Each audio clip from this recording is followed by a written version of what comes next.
Сәлеметсіздер ме, құрметті көрермендер, қайырлы күн. Егер сіз осы видеоны көріп отырған болсаңыз, демек қаржылық еркіндікке алғашқы қадам жасадыңыз деген сөз. Қаржылай сауаттандыру бойынша бүгінгі тақырыбымыз қалай тез қарыздан шығу. Қарыздан қалай шығуға болады? Мәселе, қарыз бұл тек қағаздағы сандар емес, бұл күнделікті стресс немесе ұйқысыз түндер болуы мүмкін. Біздің мақсатымыз бүгін біз қарыздан тез әрі тиімді құтылудың нақты 5 қадамын қарастыратын боламыз. Бірінші қадам бізде шындықпен бетпе-бет ревизия деп аталады. Көп адамдар қорқыныштан қанша қарызы бар екен нақты білгісі келмейді. Барлық қарыздарды бір кестеге жазып шығу керек. Мысалы, кімге, қай банкке бересіз, оның жалпы сомасы қанша, пайыздық мөлшерлемесі, ай сайынғы төлем қанша, осылардың барлығын жазып шығу керек. Енді бұл жерде бір айтыла кететін бір ереже бар. Ең алдымен жаңа қарыз алуды тоқтатыңыз. Шұңқырдан шығу үшін ең алдымен не істеу керек?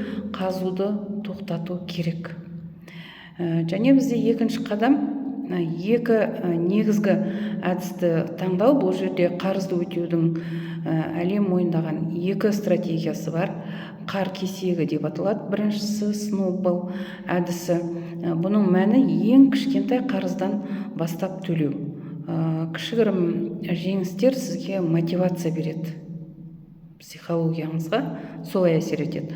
Бір қарыз жабылса, соның ақшасын келесі қарызға қосасыз. Және екінші бір әдіс қазақ тілінде көшкін деп аталады.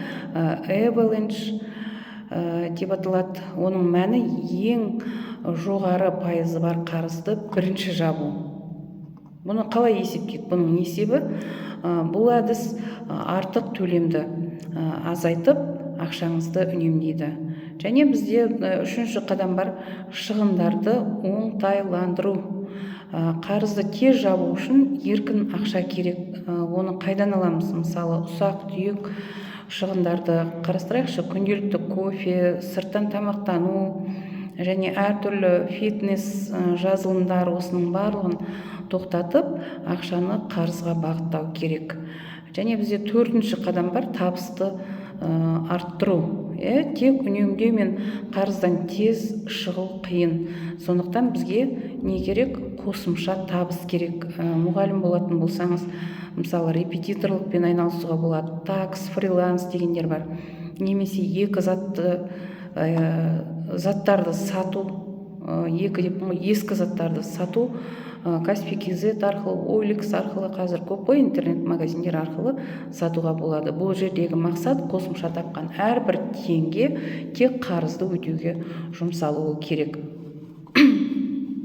Келесі бізде 5-ші қадам қаржылық қауіпсіздік жастығы. Қарыздан құтыла салысымен қайтадан қарызға кірмеудің жолы қор жинау.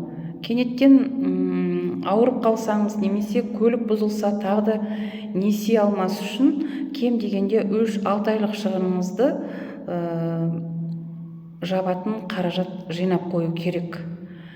Енді қысқа ғана айтатын болсақ, тақырыпты осылай талқылауға болады.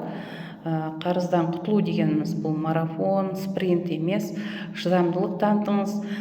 Бүгінгі үнемделген ертеңгі бостандығыңызға құйылатын инвестиция деп есептеңіз. Үнемдеген ақшаңызды іс-әрекетке көшіңіз.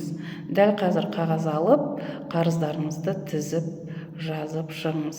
Және ары қарай жоспар құрыңыз. Пайдалы болған болса, лайк басып, комментарий жазуды ұмытпаңыздар. Сау сәлеметте болыңыздар.